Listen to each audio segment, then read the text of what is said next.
শুনেছি যে সম্পর্ক ভেঙে একবার জোড়া লাগে তা নাকি সারা জীবনের জন্য অটুট হয়ে থাকে। এই তো রোজা একদম শেষ পর্যায়ে, তাই সামান্য কিছু ইফতারের আয়োজন করলাম, তাই আপনাদের সাথে শেয়ার করব। হ্যালো এভরিওয়ান, আসসালামু আলাইকুম। কেমন আছেন সবাই? সবাইকে অগ্রিম ঈদ মোবারক। কারণ আর 2 দিন পরেই ঈদ। কিছু কিছু মানুষ থাকে বড্ড শৌখিন, তা তাদের আসবাবপত্র দেখেই বোঝা যায়। তার মধ্যে হলো আমার আপু। আসলে তার ফেসটা এখানে আনছি না। আজকে আমি প্রত্যেকটা আইটেম গুলো হচ্ছে মাটির পাত্রে রাখবো, আর এগুলো হচ্ছে বেসনটাকে আমি সুন্দর করে ম্যারিনেট করে আগে থেকে রেখে দিলাম। অন্যদিকে হচ্ছে আমরা আগে থেকে কেটে রেখে দিয়েছিলাম হচ্ছে বেগুন, আর এটা হচ্ছে লাউ শাক। এটারও হচ্ছে চপ বানিয়ে খেয়ে দেখবেন, খুবই টেস্ট।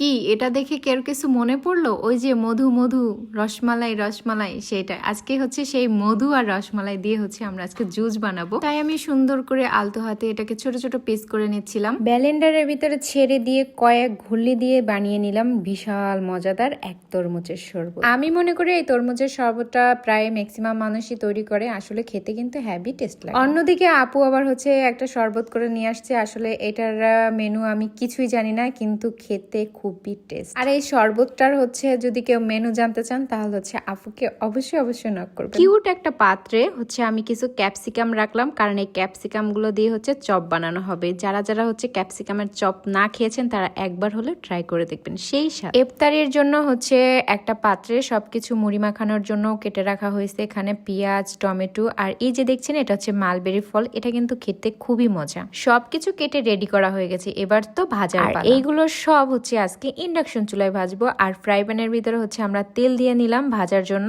তেলটা গরম হওয়া পর্যন্ত আমাদের ওয়েট করতে হবে। এবার এক এক করে হচ্ছে এগুলোকে বেসনের ভিতরে ডুবাবো আর গরম তেলের ভিতরে ছাড়বো। এগুলো ফুলে ওঠা পর্যন্ত আমাদের ওয়েট করতে হবে। দেখুন একদম দোকানের মতো কিন্তু ফুলকো ফুলকো বেগুনি হয়ে গিয়েছে। কাজগুলো সব আপু আর ভাব নিলাম আমি। আমার এই গ্লাসি স্কিন কেয়ারের রহস্য জানতে হলে সবাই অবশ্যই ইনবক্স করবেন। এবার হচ্ছে আলুর চপ দিয়ে নিলাম। আসলে আলুর চপগুলো অনেক টেস্ট ছিল। আপু আগে থেকে ম্যারিনেট করে হচ্ছে ফ্রিজের ভিতরে রেখে দিয়েছিল, এবার বের করছে আর বেসনের ভিতরে ডুবিয়ে হচ্ছে গরম তেলের ভিতরে দিচ্ছিল। আর দেখুন কেমন বুজবুজ করতেছিল। আমার এই জিনিসটা দেখতে খুবই ভালো লাগে। কালার গুলো দেখছেন একদম টসটসা, দেখেই জিহ্বায় জল চলে আসে। সব থেকে যে জিনিসটা আমার খেতে খুবই ভালো লেগেছে সেটা হচ্ছে ক্যাপসিকামের এই চপটা। যাই হোক এক এক করে কিন্তু সবকিছু আমাদের ভাজা শেষ হয়ে গেছে। এবার হচ্ছে আজানের জন্য ওয়েট করতেছিলাম যে কখন আজান দিবে আর রোজা খুলে এই ইফতারিগুলো খাবো। আলহামদুলিল্লাহ খাবারগুলো খুবই টেস্ট ছিল, খুবই মজার ছিল। আপুর জন্য দোয়া করি, আপু তুমি এরকম সারা জীবন আমাদের মাঝে থাকো আর আমরা এরকম মজার খাবার যেন খেতে পারি।